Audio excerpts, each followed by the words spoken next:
Assalamualaikum warahmatullahi wabarakatuh. Apa kabar untuk seluruh pemirsa video saya dari Sabang sampai Merauke? Semoga selalu diberi keberkahan, rahmat, dimudahkan segala urusannya, dimudahkan rizkinya, diberi kesehatan oleh Allah Subhanahu wa Ta'ala, serta diberi hidayah oleh Allah Subhanahu wa Ta'ala untuk orang-orang yang belum mendapatkannya. Dalam video kali ini saya akan membaca kitab Tadhkirun Nas halaman 214. Di halaman ini ada kisah seorang Habib yang langsung berjumpa kepada Allah Subhanahu wa Ta'ala serta dialog panjang lebar kepada Allah Subhanahu wa Ta'ala. Tentu cerita ini menarik untuk kita bahas, kemudian kita kritisi dari sudut pandang ilmu syariat maupun akidah. Karena pernyataan yang semacam ini adalah pernyataan yang berlebihan. Dan bisa saya pastikan bahwa cerita ini adalah cerita yang sangat khurafat. Karena apa? Karena bahwa perjumpaan seorang hamba langsung kepada Allah Subhanahu wa Ta'ala ini adalah kapasitas seorang nabi. Seperti halnya Nabi Musa alaihi salam atau Nabi Muhammad Shallallahu alaihi wasallam pada saat Mi'raj. Nah, ketika seorang manusia biasa kemudian diberi kapasitas oleh Allah Subhanahu wa Ta'ala untuk berjumpa langsung kepada Allah dan dialog panjang lebar kepada Allah, ini adalah cerita yang khurafat. Namun seperti apa kisah dalam kitab Tadhkirun Nas halaman 214 tersebut, nanti akan saya tampilkan teksnya, kemudian akan saya baca sehingga penonton bisa ikut menyimak dari apa yang saya baca. Tapi sebelum itu, untuk seluruh penonton dari manapun semua yang belum subscribe channel saya, bisa tekan tombol subscribe, kemudian like, serta share video ini ke teman-teman semua agar yang belum tahu menjadi tahu. Yakinlah bahwa munculnya channel ini semata-mata untuk mengedukasi kepada seluruh umat muslim di Indonesia agar tidak terjerat oleh doktrin-doktrin sesat yang dilancarkan oleh golongan yang mengaku sebagai keturunan Rasulullah. Tanpa berlama-lama, langsung masuk pada inti pembahasan. Kitab Tadhkirun Nas adalah kitab yang memuat manaqib Habib Ahmad bin Hasan bin Abdullah Al-Athas. Dalam kisah ini terdapat ratusan cerita-cerita khurafat, dan salah satunya adalah yang tertulis dalam halaman 214. Seperti apa teksnya dan seperti apa kisahnya, saya tampilkan teksnya di layar sehingga penonton bisa ikut menyimak, kemudian saya baca. Wasu'ila radhiyallahu anhu halijtama'tum bil habibi Abdillah ibni Husain ibni Thahir faqala amma fi alamil mulki fala wa amma fi alamil barzahi fajtama'tu bihi marotin kasiratan wa atnaba fi sana'i alaihi wa qala mislu hadzal habibi idza jalasahul insanu yastakhriju min af'alihi faqat jami'al adabin nabawiyati awamiris syar'iyati wa yajzimul jazimu annahu la yaltafitu laftatan wa la yataharraku sarakatan illa wa huwa tabi'un fiha lil habibi sallallahu alaihi wasallam. Artinya apa? Artinya bahwa Habib Abdullah bin Husain bin Thahir ini adalah salah satu tokoh yang diklaim sebagai penulis kitab Sulamut Taufik. Jadi Habib Ahmad bin Hasan bin Abdullah Al-Athas ini ditanya mengenai sosok Habib Abdullah tersebut. Pertanyaannya gimana? Apakah Anda pernah bertemu dengan Habib Abdullah bin Husain bin Thahir? Maka dijawab oleh beliau, jika di alam dunia nyata maka tidak. Namun jika di alam barzah aku telah bertemu dengannya berkali-kali. Nah, ini katanya Habib Ahmad bin Hasan bin Abdullah Al-Athas ini kalau di alam nyata itu tidak pernah berjumpa dengan Habib Abdullah. Tetapi kalau di alam barzah ini sudah berkali-kali berjumpa dengannya. Tentu cerita ini cerita yang sangat membingungkan, karena pertemuan Habib Ahmad bin Hasan bin Abdullah Al-Athas kepada Habib Abdullah itu hanya di alam barzah. Nah, secara otomatis kita bisa simpulkan bahwa Habib Ahmad bin Hasan pun sudah meninggal. Seperti halnya Habib Abdullah. Jadi keduanya sudah meninggal, kemudian yang tanya masih hidup. Ya ini kan sudah janggal. Jadi yang dikisahkan dan yang berkisah ini sudah sama-sama meninggal. Lah yang tanya itu masih hidup.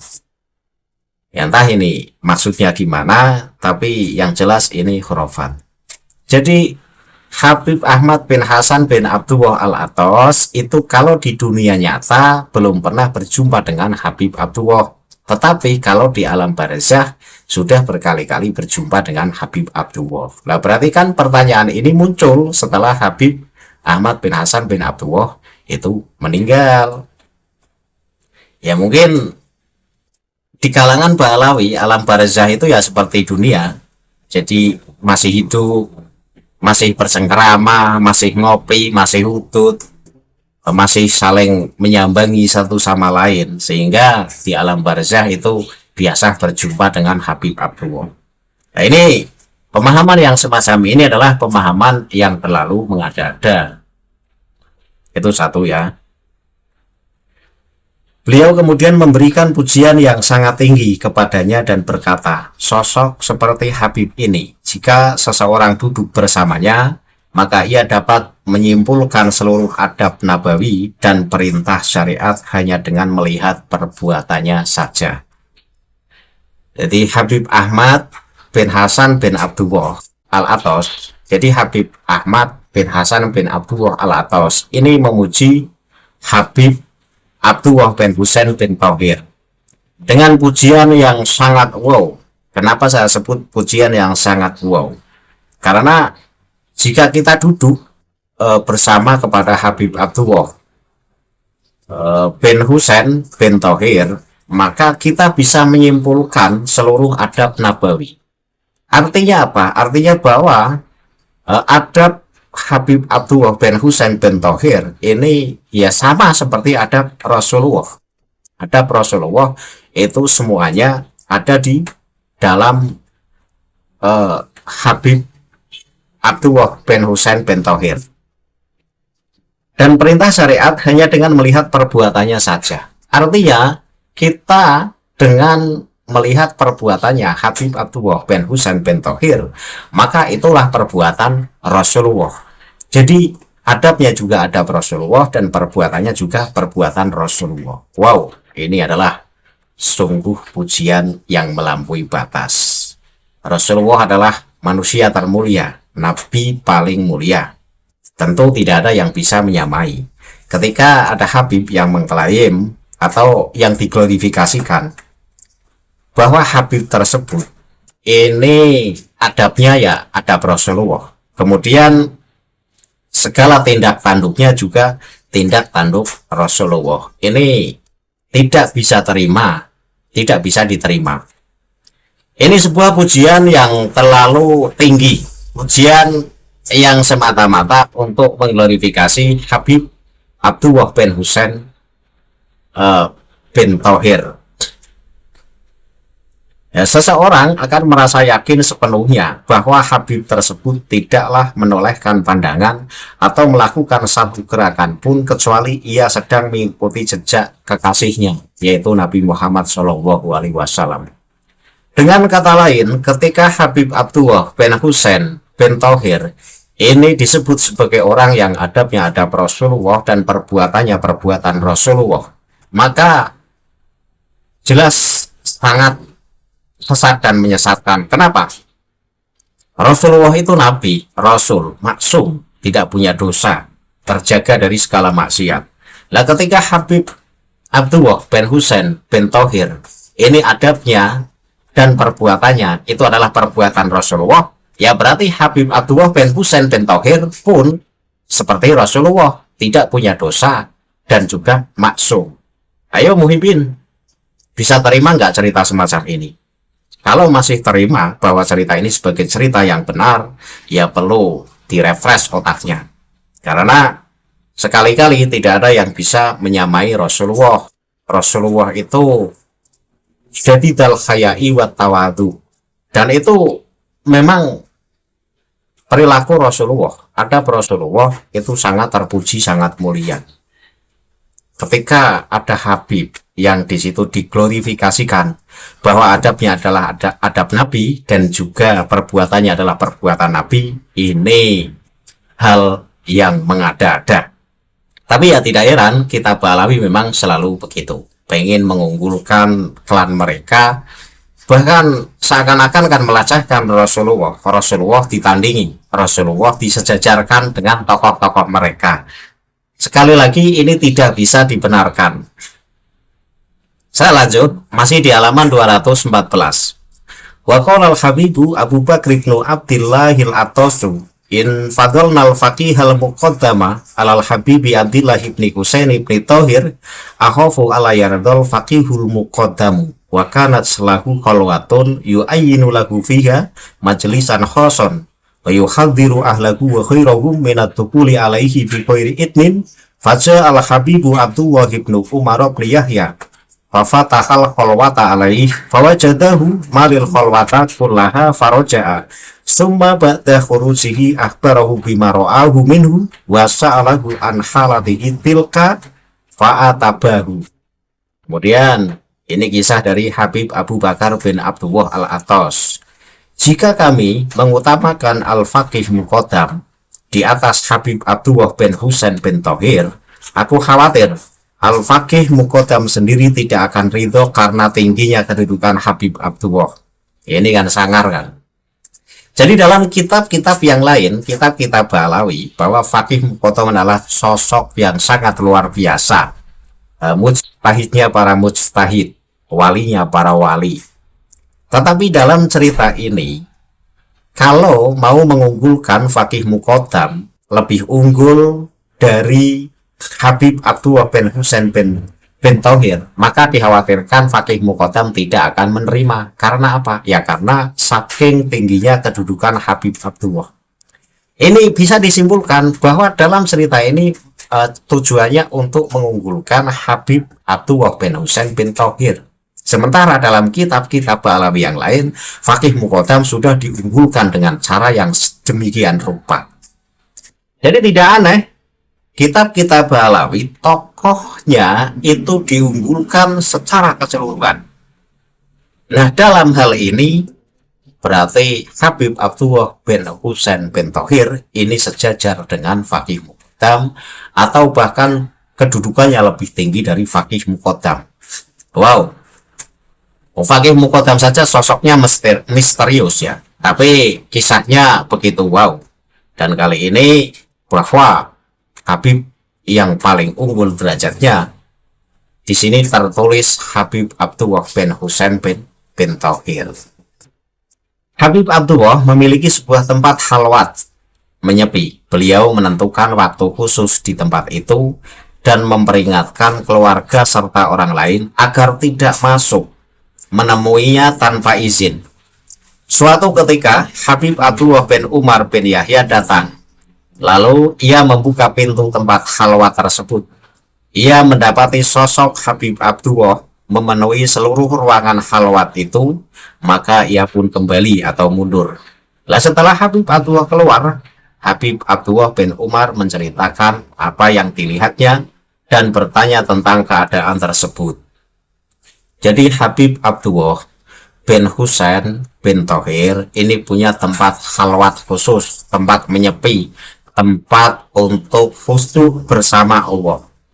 Yang mana tempat itu adalah tempat yang seluruh keluarga atau saudara terdekatnya ini dilarang untuk memasukinya. Namun suatu ketika ada Habib Abdullah bin Umar bin Yahya yang ceroboh memasuki tempat khalwat dari Habib Abdullah bin Husain bin Tahir tersebut. Nah, kemudian pada saat Habib Abdullah bin Umar bin Yahya ini memasuki tempat khalwat, ia mendapati sosok Habib Abdullah memenuhi seluruh ruangan khalwat itu. Maka ia pun kembali mundur. Jadi Habib Abdullah bin Husain bin Tahir memenuhi seluruh ruangan khalwat. Ini berarti kan menjadi besar atau menjadi banyak lah. Karena sosok Habib Abdullah bin Husain bin Thohir dalam pandangan Habib Abdullah bin Umar ini di tempat khalwat ini memenuhi ruangan. Nah ini kan bisa disebut menjadi besar, menjadi raksasa, atau bisa disebutkan dalam kata lain ini menjadi jumlah yang sangat banyak karena memenuhi ruangan. Nah setelah Habib Abdullah keluar, maka Abdullah bin Umar ini menceritakan apa yang dilihatnya dan bertanya tentang keadaan tersebut. Nah setelah Habib Abdullah bin Husain bin Thohir ini keluar dari khalwatnya, maka Habib Abdullah Umar ini tanya atas kejadian tadi di tempat khalwat tersebut. Kemudian saya lanjut membacanya. Waqala kaifa wa ana hadartukum minat dukhuli alayya faqala lahu qad waqa'na fiha wa akhbirni bima jarolak faqala kuntu fitil kasati fi hadratillahi ta'ala wa nazalani wa qala liya atawahi laka alayya masita fakultu ya rabbi as'aluka antusyafi'ani fi ahli baiti faqala syafa'tuka fihim fakultu lahu ya rabbi wa ashabi wa ahbabi muta'allaku nabi as'aluka antusyafi'ani fihim faqala syafa'tuka fihim fakultu lahu wa man yahduhu majalisi min ahlil baladi wa nawahiha faqala qad syafa'tuka fihim fakultu lahu wa ahli hadramauta wa man sami'a bi wa taqada fiya faqala qad syafa'tuka fihim fakultu ya rabbi walima la tusyafi'uni fi ahli asri kullihim faqala qad syafa'tuka fihim. Nah ini kisah yang akan saya kritisi habis-habisan, karena Habib Abdullah ini menegur kepada Habib Abdullah bin Umar yang telah berani masuk ke tempat khalwatnya. Jadi Habib Abdullah bin Husain ini menegur, bagaimana bisa kamu masuk padahal aku telah memperingatkan kalian untuk tidak masuk menemuiku. Ini kata Habib Abdullah bin Husain menegur kepada Habib Abdullah bin Umar bin Yahya, kenapa sih kamu jelonong saja masuk ke tempat khalwat saya, padahal saya sudah menegur jangan sekali-kali memasuki tempat khalwat saya. Maka Habib Abdullah bin Umar menjawab, kejadiannya sudah terlanjur, maka beritahukanlah kepadaku apa yang terjadi padamu. Nah, setelah Habib Abdullah bin Umar ini ditegur oleh Habib Abdullah bin Husain bin Thohir, maka Habib Abdullah bin Umar menjawab, maaf, kejadiannya sudah terlanjur.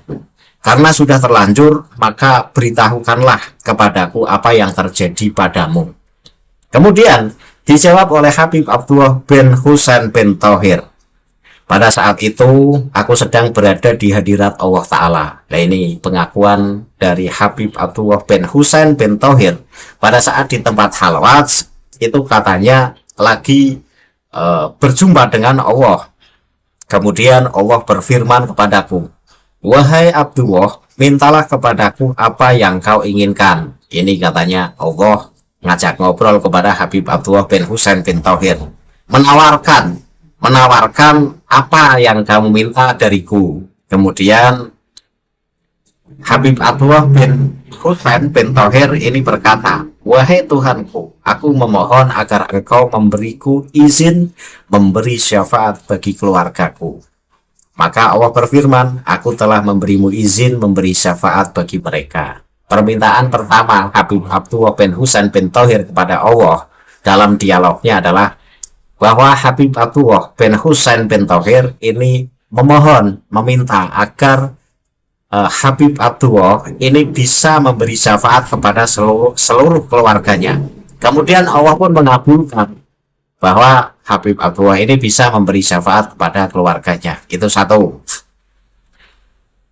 Kemudian yang kedua, aku bertanya lagi, aku berkata lagi, ini adalah permohonan kedua Habib Abdullah bin Husain bin Thohir kepada Allah. Wahai Tuhanku, juga bagi para sahabat, kekasih dan orang-orang yang berhubungan denganku, aku mohon engkau memberiku izin memberi syafaat bagi mereka. Allah berfirman, aku telah memberimu izin memberi syafaat bagi mereka. Permintaan yang kedua Habib Abdullah bin Husain bin Tauhir kepada Allah adalah agar Habib Abdullah ini bisa memberi syafaat kepada para sahabat, kepada kekasih, dan juga orang-orang yang punya hubungan dengan Habib Abdullah. Lalu Allah pun mengabulkan permintaannya bahwa Habib Abdullah ini bisa memberi syafaat kepada sahabat, kekasih, dan juga orang-orang yang punya hubungan kepada Habib Abdullah. Ini kan sungguh luar biasa. Kemudian permohonan yang ketiga Habib Abdullah bin Husain bin Tauhir pada saat dialog kepada Allah adalah Habib Abdullah ini memohon agar mampu memberi syafaat kepada orang-orang yang menghadiri majelisnya dan juga penduduk negeri ini dan sekitarnya. Allah kemudian berfirman, aku telah memberimu izin memberi syafaat bagi mereka.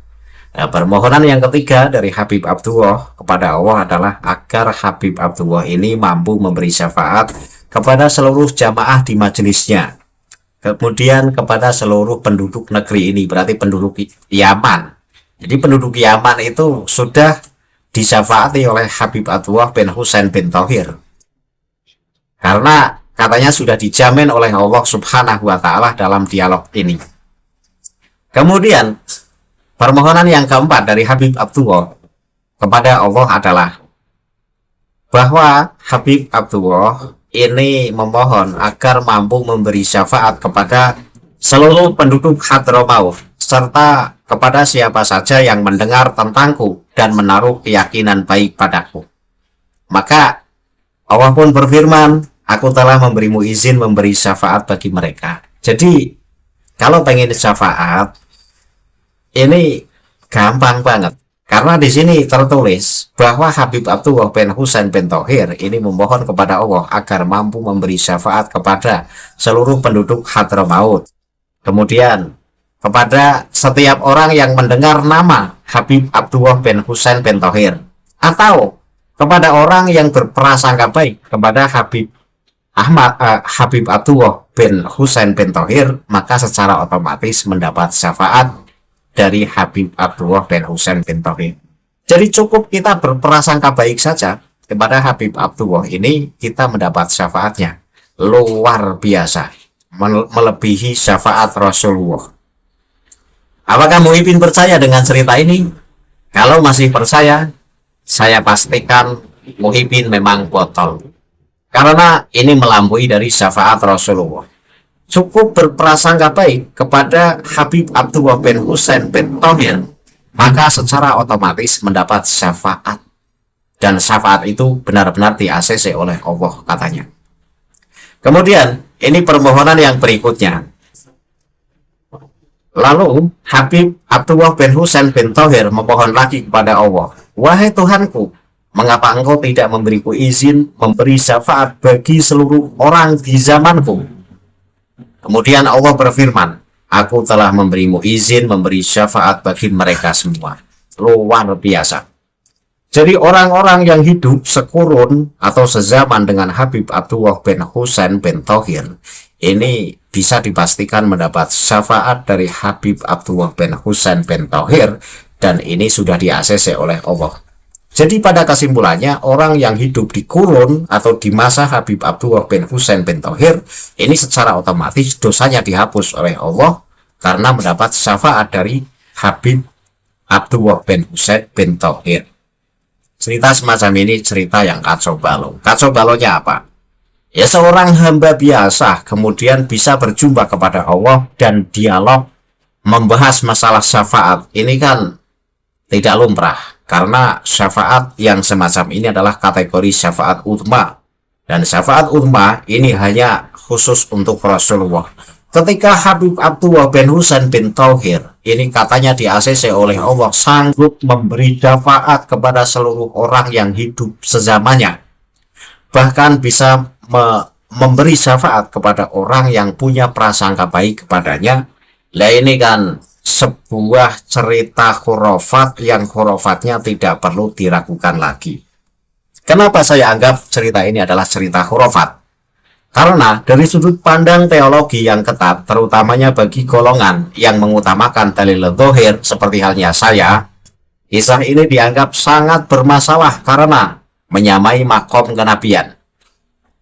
Dialog langsung dengan Allah atau kalamullah secara sadar adalah keistimewaan besar para nabi, terutamanya Nabi Musa alaihi salam dan Nabi Muhammad Shallallahu alaihi wasallam ketika Mi'raj. Mendakwa seseorang wali boleh berdialog seperti itu dianggap melampaui batas kedudukan manusia biasa. Jadi kalau ada cerita wali bisa berdialog langsung kepada Allah, ini mensejajarkan derajat wali kepada Rasulnya Allah. Di antaranya adalah Nabi Musa dan Nabi Muhammad yang sudah nyata-nyata pernah dialog langsung kepada Allah. Maka ini tidak bisa dibenarkan. Karena ini melampaui batas kewajaran manusia biasa. Walau bagaimanapun, mau diklaim sebagai wali atau wali kutub, tetaplah manusia biasa yang tidak bisa mengungguli derajat kenabian. Kemudian, masalah syafaat dalam syariat, syafaat yang luas atau syafaatul uzma untuk seluruh penduduk zaman itu adalah hak eksklusif Nabi Muhammad SAW. Dakwaan bahwa seorang habib diberi jaminan syafaat untuk seluruh orang di zamannya dianggap menyesatkan akidah. Jadi, kalau klaim bahwa Habib Abdullah bin Husain bin Thohir di-ACC oleh Allah agar mampu memberi syafaat kepada seluruh orang yang hidup di zamannya, berarti kan sedunia, orang sedunia yang hidup sekurun atau sezaman dengan Habib Abdullah bin Husain bin Thohir, maka mendapat syafaat dari Habib Abdullah bin Husain bin Thohir. Ini menandingi syafaat Rasulullah, padahal syafaat umat itu adalah hak eksklusif Nabi Muhammad SAW atas izin Allah, dan ini tidak bisa dibenarkan. Sekali lagi, Muhyiddin jika percaya dengan cerita ini, ya saya pastikan otaknya botol. Kemudian, tidak ada saksi karena peristiwa itu berlaku dalam halwat penyendirian. Kebenarannya hanya bergantung pada pengakuan tokoh tersebut, yang mana dalam kaidah ilmiah tidak boleh dibuktikan dan tidak boleh dianggap sebagai cerita yang benar. Karena apa? Karena cerita keramat seorang wali ini harus ceritanya ini bersifat mutawatir, disampaikan oleh banyak orang, periwayatannya juga sangat jelas. Nah, ketika cerita ini cerita hasil halwat dan diceritakan oleh tokoh yang melakukan halwat itu sendiri, ya ini yang ngaku-ngaku, ini hanya ngaku-ngaku biar dianggap keren, biar dianggap hebat. Ya yang percaya ya bodoh. Saya pastikan bahwa cerita ini adalah cerita untuk mengglorifikasi tokoh Ba'alawi saja. Karena apa? Karena satu, membangun otoritas tak terbantahkan. Dengan mengklaim bahwa seorang tokoh memiliki akses langsung ke Allah atau bertemu secara rohani dengan tokoh besar masa lalu seperti halnya tokoh Faqih Muqaddam, orang hebatnya Ba'alawi. Teks tersebut sedang membangun legitimasi spiritual. Tujuannya agar pengikutnya tidak ragu sedikit pun terhadap perintah atau ajaran tokoh tersebut, karena ia dianggap memiliki koneksi khusus di langit. Jadi menghebatkan Habib Abdullah bin Husain bin Thohir yang punya koneksi khusus bisa berjumpa dengan orang-orang yang sudah meninggal, seperti halnya berjumpa dengan Faqih Muqaddam di alam barzah. Ini semata-mata untuk menghebatkan diri. Agar apa? Agar mampu dengan mudah menundukkan para pengikutnya. Sehingga segala perintahnya ini akan dilaksanakan oleh pengikutnya. Nah, ini kan doktrin. Dan ini tidak beda jauh dengan apa yang dilakukan oleh Habib-Habib yang sekarang ada di Indonesia. Membangun sebuah opini yang luar biasa, membangun dan bercerita kehebatan-kehebatan moyang-moyangnya, sehingga dengan mudah para muhibbin itu terdoktrin dan mudah menuruti apa kemauan dari si Habib-Habib tersebut. Jadi memang doktrin-mendoktrin ini sudah diajarkan dalam kitab-kitab Ba'alawi. Terbukti dalam kitab Tadhkirun Nas pun semacam ini. Kemudian, mengapa saya anggap bahwa cerita ini adalah cerita glorifikasi tokoh semata? Karena dua alasannya adalah tujuannya menciptakan rasa aman, yaitu berupa syafaat bagi pengikutnya. Narasi tentang syafaat untuk seluruh orang di zamanku atau untuk yang mencintaiku sangat efektif untuk menarik massa. Secara psikologis, ini memberikan janji keselamatan instan kepada pengikut tanpa mereka harus bersusah payah beramal sebagaimana tokoh tersebut. Ini adalah alat glorifikasi yang sangat kuat dalam tradisi kelompok-kelompok fanatik.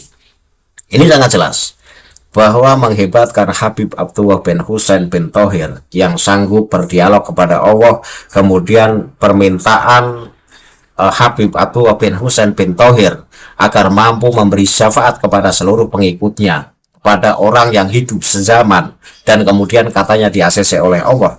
Ini semata-mata untuk mudah menarik massa. Dengan begitu, massa ini akan merasa nyaman dengan mengikuti Habib Abdullah bin Husain bin Thohir, berprasangka baik kepada Habib Abdullah bin Husain bin Thohir, maka secara otomatis mendapat syafaatnya tanpa harus bersusah payah berbuat baik atau beramal ibadah. Nah, ini yang terjadi di keadaan sekarang ini. Jadi Habib-Habib ini punya banyak muhibin. Muhibinnya pun didoktrin dengan doktrin semacam ini. Cukup menjadi muhibin Habib, maka akan mendapat syafaatnya. Dan ternyata kitab Tadhkirun Nas halaman 214 pun sama mengisahkan hal yang semacam ini. Kemudian yang ketiga, kenapa saya sebut bahwa cerita ini adalah cerita glorifikasi?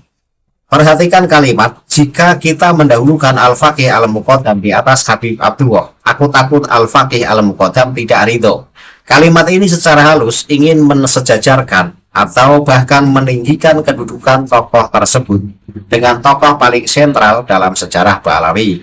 Ini adalah ciri khas narasi glorifikasi untuk menaikkan peringkat seorang tokoh dalam hierarki kesucian. Jadi dalam tadi teks yang saya baca, di situ kan, kalau saya mau meninggikan derajat Faqih Muqaddam melebihi dari derajat Habib Abdullah bin Husain bin Thohir, maka saya khawatir maka saya khawatir Faqih Muqaddam ini tidak ridho. Ini adalah bahasa khas kitab-kitab Ba'alawi untuk menaikkan derajat tokoh-tokoh mereka ini dengan ciri khas bahasa semacam ini. Jadi di sisi lain, Faqih Muqaddam sudah diunggul-unggulkan dengan keunggulan yang luar biasa.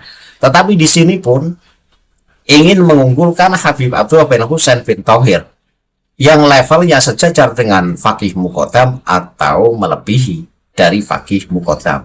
Ini adalah ciri khas bahasa glorifikasi. Kemudian yang keempat, mengabulkan sisi kemanusiaan. Glorifikasi seringkali menghapus sisi manusiawi seorang ulama yang bisa salah, lupa, atau sakit, dan menggantinya dengan sosok yang seolah-olah sudah setengah malaikat. Padahal kekuatan asli para ulama tersebut biasanya terletak pada ilmu, karya tulis, dan akhlak nyata mereka, bukan pada hal-hal gaib yang diceritakan oleh orang lain. Nah, disinilah kritik saya terhadap cerita tadi. Seorang ulama atau seorang wali sekalipun mau dianggap hebat, ini ya satu, dari amal baiknya, kemudian dari kealimannya, dari karya-karyanya. Nah, rata-rata tokoh-tokoh Habib Ba'alawi ini karyanya secuil atau bahkan tidak punya karya, tetapi dalam kitab-kitab mereka dikisahkan sebagai tokoh yang luar biasa. Toh banyak ulama yang karyanya melebihi dari Habib Abdullah bin Husain bin Thohir. Banyak, tapi ya tidak diglorifikasi dengan dongeng-dongeng semacam ini. Kesimpulannya apa? Kesimpulan dari cerita ini bahwa dikisahkan Habib Abdullah bin Husain bin Thohir ini mampu berjumpa kepada Allah, berdialog kepada Allah, bahkan mengajukan beberapa permohonan dan semua permohonannya di ACC terkait masalah Habib Abdullah bin Husain bin Thohir, mampu memberi syafaat kepada keluarganya, kepada orang-orang terdekatnya, kepada orang terkasihnya, kepada orang-orang yang punya koneksi kepadanya, kemudian kepada para pengikut jamaahnya, kemudian kepada orang yang mendengar namanya Habib Abdullah bin Husain bin Thohir saja mendapat syafaat.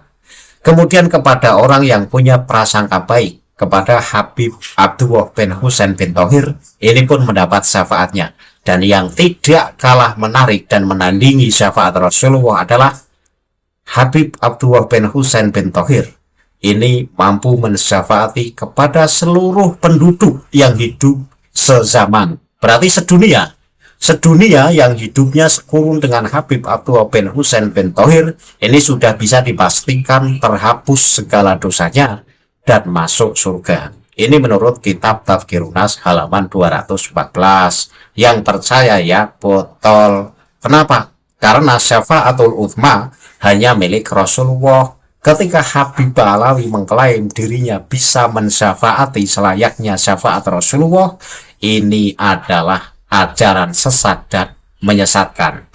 Ayo Muhyiddin, jika Anda tidak terima dengan apa yang saya baca dan apa yang saya jelaskan, bantah cerita dalam kitab Tadhkirun Nas halaman 214. Apa sanggahan Anda untuk membela cerita semacam ini? Karena menurut saya dan menurut ulama-ulama lain, bahwa seorang manusia biasa ini tidak bisa berjumpa langsung kepada Allah, kemudian dialog kepada Allah, apalagi sampai di ACC oleh Allah, mampu memberi syafaat kepada seluruh umat di dunia yang hidup sezamannya. Ini adalah dongeng bohong-bohongan semata. Kalau Muhyiddin mau membela cerita ini dan menganggap bahwa cerita ini adalah cerita yang benar adanya, atas dasar apa untuk membela cerita ini? Ketika tidak ada argumen untuk membela dan kemudian disimpulkan bahwa cerita ini adalah cerita yang bohong-bohongan, maka sudah waktunya Muhyiddin ini lepas dari status kemuhibinannya. Artinya Muhyiddin sudah waktunya waras. Muhyiddin sudah waktunya lepas dari jerat doktrin-doktrin sesat para Habib-Habib Alawi yang ada di Indonesia dan kemudian bergabung dengan pribumi yang mengajak waras otakmu. Saya kira cukup apa yang saya bahas dan apa yang saya sampaikan ini setidaknya bisa menambah wawasan untuk seluruh penonton video saya dan untuk menggugah hati para muhibbin bahwa inilah kitab-kitab Ba'alawi yang isinya selalu dongeng khurafat, sesat dan menyesatkan, bahkan bertabrakan dengan akidah. Kalau masih tidak terima saja ya memang tidak mendapat hidayah oleh Allah atau belum mendapat hidayah oleh Allah Subhanahu wa ta'ala. Akhirul kalam, billahi taufiq wal hidayah. Wassalamualaikum warahmatullahi wabarakatuh. Salam maras untuk seluruh muslim di Indonesia.